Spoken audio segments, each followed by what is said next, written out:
मित्रों, इस सृष्टि के संचालन में प्रिंसिपल ऑफ अपोजिट्स या विरोधों का सिद्धांत बहुत महत्वपूर्ण भूमिका निभाता है। यूं तो बहुत सारा विरोध हैं, किंतु जो मूलभूत विरोध हैं, जैसे जड़ और चेतन का है, स्त्री और पुरुष का है, सृष्टि और संहार का है, प्रकाश और अंधकार का है, सुख और दुख का है, ये कुछ महत्वपूर्ण विरोध हैं। जो मैं चर्चा करना जा रहा हूं आपके सामने, वो जड़ और चेतन विरोध की चर्चा करने जा रहा हूं। हमारा जो शरीर है, वो शरीर जो दिखाई दे रहा है 5 भूतों से निर्मित है। ये जड़ है और इसके मूल में चेतना, आत्मा, वो चेतन है। तैत्तिरीय उपनिषद में बहुत महत्वपूर्ण बात कही गई है। वहां पंचकोशों की चर्चा की गई है। अन्नमय कोश जो अन्न के द्वारा पोषित है, ये पंचभूतों का बना हुआ हमारा भौतिक शरीर। उससे सूक्ष्म है प्राणमय कोश, ये वाइटल फोर्स है, लाइफ प्रिंसिपल है। 5 प्रकार के प्राण होते हैं जो हमारे शरीर की सारी गतिविधियों को संचालित करते हैं। लाइफ प्रिंसिपल है ये। उसके से सूक्ष्म है मनोमय कोश, जो मन है हमारा, जो संवेग, भावनाओं और इच्छाओं का आश्रय है, मन।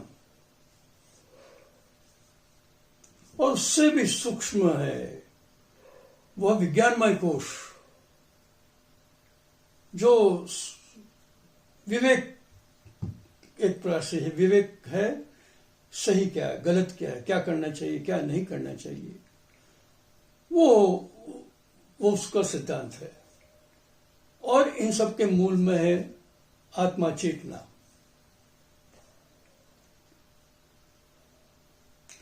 क्या होता है कि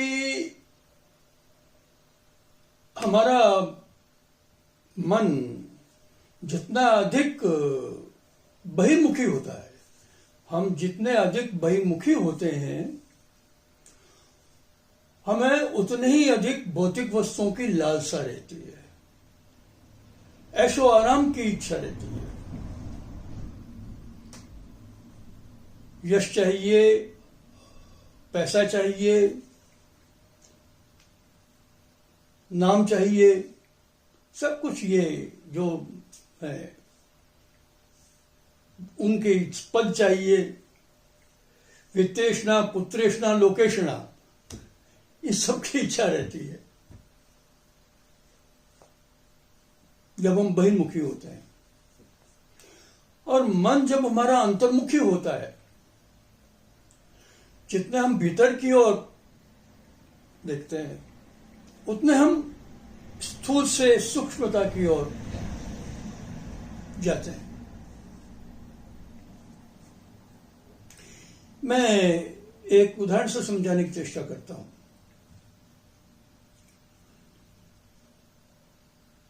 थिएटर हॉल में हम कोई मूवी देखने जाते हैं तो सबसे पहले हमारे सामने एक सफेद पर्दा दिखाई देता है। थोड़ी देर में प्रोजेक्टर शुरू हो जाता है और पर्दा गायब हो जाता है। उसके स्थान पर आकृतियां, चलती फिरती आकृतियां हमारे सामने आती है। अभिनेता अभिनय करते हैं और जो बहुत कुशल अभिनेता होता है, कुशलता से अभिनय करता है, वह हमें अपनी ओर बिल्कुल खींच लेता है। हम भावनाओं में बह जाते हैं, हम उनके साथ में खुश होते हैं, प्रसन्न होते हैं, क्रोधित होते हैं, कभी कभी रोने भी लग जाते हैं।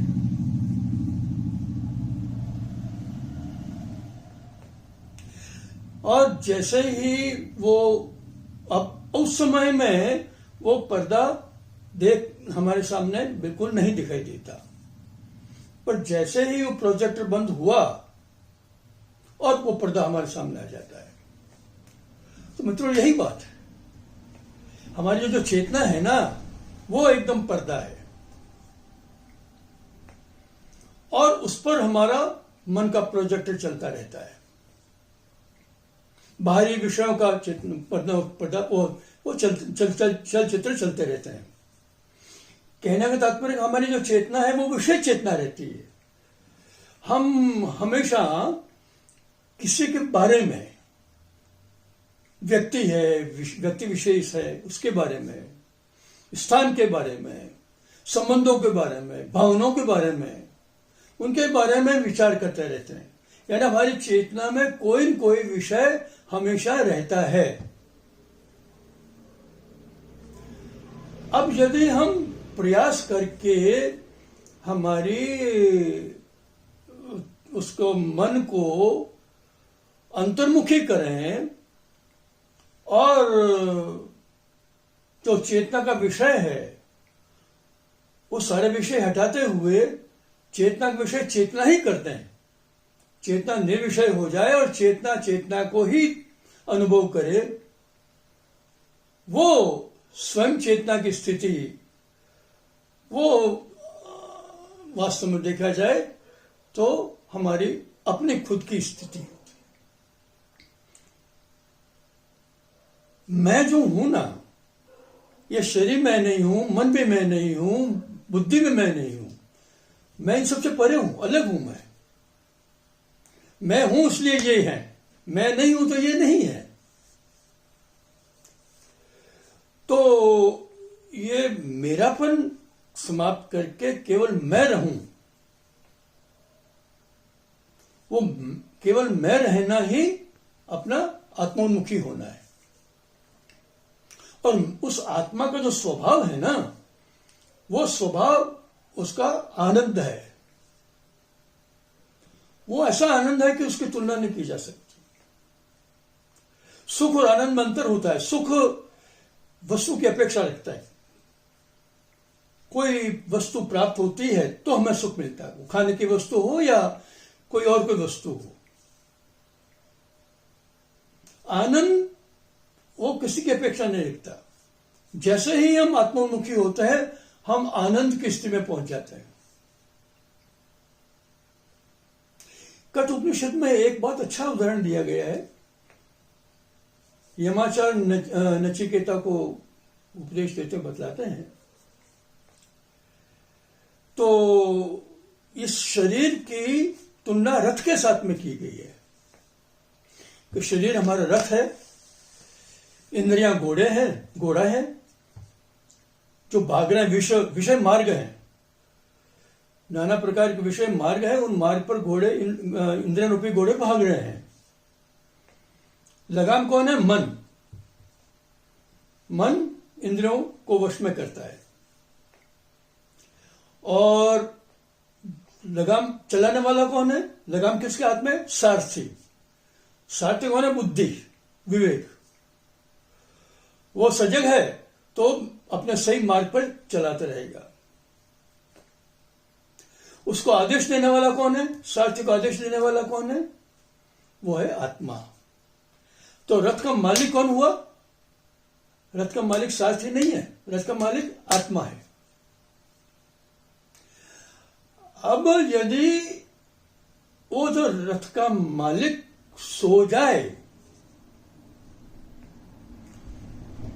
नींद ले ले, तो फिर जो सारथी अपने मन मुताबिक उसको हाँकता रहेगा। इसलिए आत्मा सजग रहती है, तो उसके सजग रहने से व्यक्ति अंतर्मुखी भी होता है। वस्तुओं के प्रति उसका मोह कम होता है। तो जिस समय में हम अंतर्मुखी हों और कोशिश करके, प्रयास करके जितने ज्यादा हम अंतर्मुखी होने का प्रयास करेंगे, संसार के प्रति, वस्तुओं के प्रति, स्थूलता के प्रति हमारा मोह कम होता रहेगा। और ये तो क्रमिक विकास है, ऐसा नहीं कि हम तुरंत एकदम से अंतर्मुखी हो जाते, धीरे धीरे होता है। तो जैसे जैसे हम अंतर्मुखी होते हैं, जैसे जैसे हमारा, वैसे वैसे हमारे विचार भी बदलते जाते हैं। हम कलाओं के प्रति आकर्षित होते हैं, साहित्य के प्रति, कला के प्रति, संगीत के प्रति, जो एक आंतरिक सुख देने वाली वस्तुएं हैं। और उससे भी ऊपर उठते हैं तो आध्यात्मिकता की ओर जाते हैं, स्पिरिचुअलिटी की ओर जाता है, चेतना की ओर जाता है। और जब चेतना में स्थित हो जाती है तो वो जो आनंद की स्थिति है उसका कोई वर्णन नहीं किया जा सकता, वो अतुलनीय है।